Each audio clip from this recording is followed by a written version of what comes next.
Assalamualaikum warahmatullahi wabarakatuh. Ini kita baru habis maghrib ya. Kali ini mau coba review apa ya enaknya ya. Kayaknya Mavic 2 Pro lah ya, itu belum pernah terlalu dibahas panjang lebar. Ayo udah langsung aja ke sana.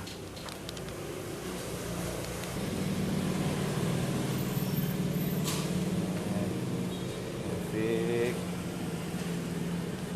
2 Pro. Oke. Ini yang kameranya yang gedenya nih, petak. Mavic 2 Pro.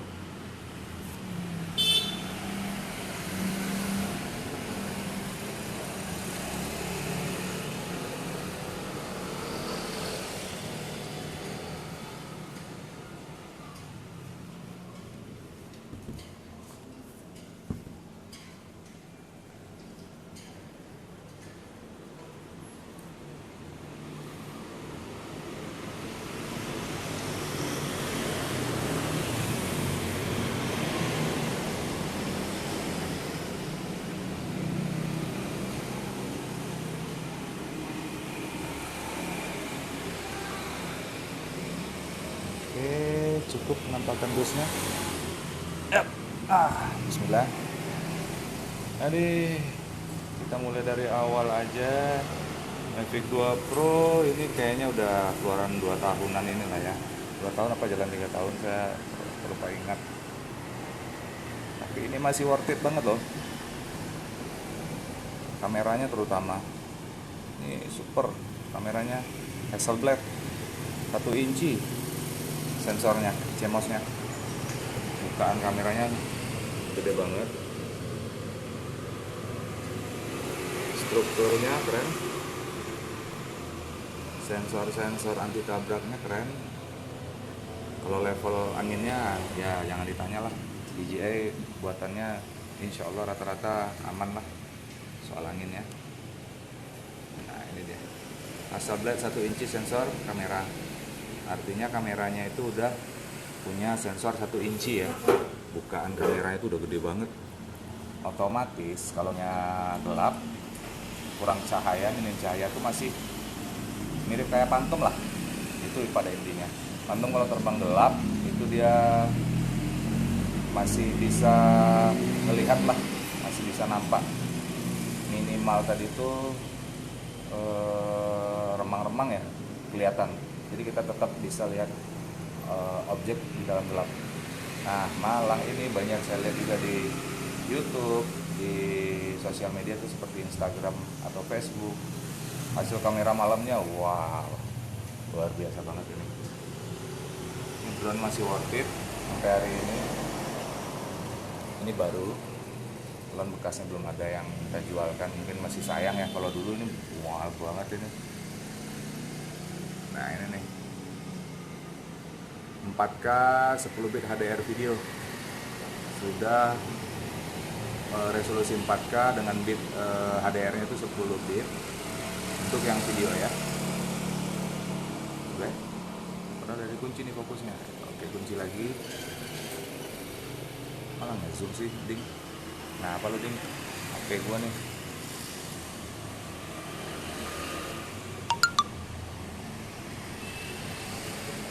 Oke, lanjut. Mungkin masih bisa kebaca. Ini omnidirectional obstacle sensing. Nah, dia udah punya obstacle anti tabrak yang lumayan inilah komplit ini ya. Hampir seluruhnya dia udah ada anti tabrak, seluruh sisi. Bagian depan ada 2, bagian belakang ada 2 mata juga. Di atas drone ada 1, kiri kanan drone satu-satu, otomatis kiri kanan ada sensor, ke atas ada sensor, ke bawah juga ada sensor. Ada nggak ya kelihatan di sini? Nah ini kelihatan nih. Tuh, sini sensor, di sebelah kirinya sensor, sebelah kanannya juga sensor. Nah, sensor apa itu ya? Sensor anti tabrak. Nah, tetap kalau misalnya om-om punya drone ini atau membeli drone ini, jangan karena udah omnidirectional yang artinya udah sekeliling drone tadi itu udah ada anti tabraknya, Om malah mengenyampingkan, aduh ngomong apa sih, mengabaikan, mengabaikan keamanannya terbang gitu. Nah tetap aja kita harus mawas diri Om, jangan hanya mengandalkan itu.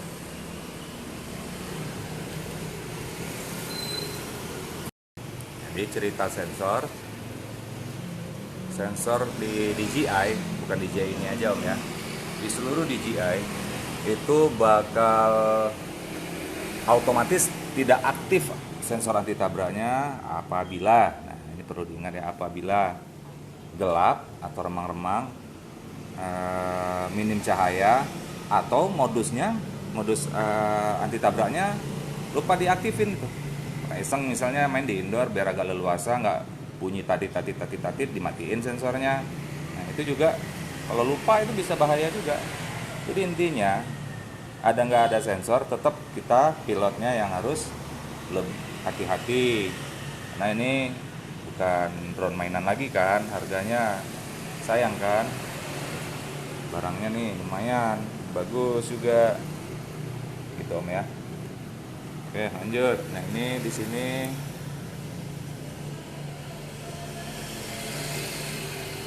...8 km video transmission. Nah simple ini bahasanya, artinya dia bisa maksimum di 8 km transmisinya, nyampe ke sampai 8 kilo terbangnya.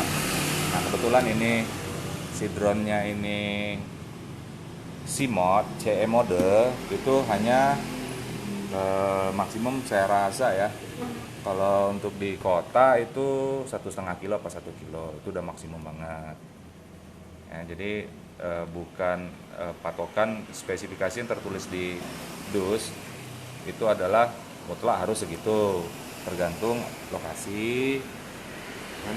8 kilo nih on papernya. Nah 8 kilo tadi itu bukan spesifikasi mutlak wajib harus bisa segitu, tidak. Drone tidak ada tidak ada kepastian untuk bisa seperti spesifikasinya, karena banyak faktor yang menghalangi ini nih untuk bisa sampai 8 kilo itu. Contoh aja lah di kota, banyak rumah, banyak penduduk, banyak pengguna WiFi, handphone, kabel listrik lah, sutet termasuk itu. Nah ini ada lagi 31 menit flight time. Nah ini juga banyak yang bertanya ini soal flight time ini. Di sini 31 dicoba kok semuanya cuman 20 menit apa 23 apa 25 ya, tergantung cara penggunaannya ketika terbang. Nah ini kalau kita misalnya masuk ke websitenya, 31 menit ini ada dijelaskan hovering only, no wind. Artinya drone-nya terbang melayang gitu aja, tidak ada angin, tidak ada jam motor yang memberatkan si motornya. Artinya ya dia santai di atas tuh, seperti diem gitu aja kan. Ya otomatis bisa jadi ini flight time-nya dapat 31 menitnya. Dan hitungannya kalau secara saya pribadi, ketika drone ini kita power drone-nya kita nyalain, itu udah hitungan dari 1 detik pertama tadi itu udah satu flight time-nya dia sampai dia turun, sampai dia landing. Bukan berarti dia flight time-nya tadi itu dia selama mengudara kalau buat saya pribadi. Karena dari mana powernya semua. Sementara ini logika aja, kalau dinyalain terus ditaruh di ground, di lantai atau di meja atau di apa berlama-lama, itu udah mengurangi durasi si terbangnya drone, udah pasti kan. Gitu Om ya. Ini belum beres nih. Nah ini ada lagi, wah speed maksimalnya nih Om, 72 km per hour. Wah gila ya, udah sama dengan motor mobil ini speednya, maksimum speednya. Nah ini tetap juga maksimum speed itu bukan kita harus menuntut si drone tadi ini bisa maksimal segitu. Kalau dia lawan angin, pas angin kencang, gak usah ini kita juga kalau angin kencang ngelawan angin pasti terhambat kan speednya kita gitu. Nah, apalagi ini barang terbang. Begitu ya kira-kira ya soal spesifikasi. Nah spek yang lainnya banyak sih sebenarnya, bisa dicek di websitenya si DJI-nya sendiri. Itu ada di dj.com ya, www.dj.com. Kalau website sekarang nggak usah, nggak perlu pakai www, langsung tulis saya dj.com tuh udah langsung otomatis sih dibantu Google. Nah di sini ada 18 plus, artinya ini ya anak di bawah 18 tahun, terbaiknya di atas 18 tahun. Anak di bawah 18 itu not recommended dari si pabrikannya DJI, masih mungkin terlalu kecil ya. Terus ini model L1P. Nah ini sampai hari ini saya nggak paham ini kode-kode pabrikan apa artinya L1P, tapi rata-rata sih kalau yang Simod itu L1P, artinya ini barang resmi Indonesia begitu ya. Nah di sini ada lagi nih Google Play, ada Apple.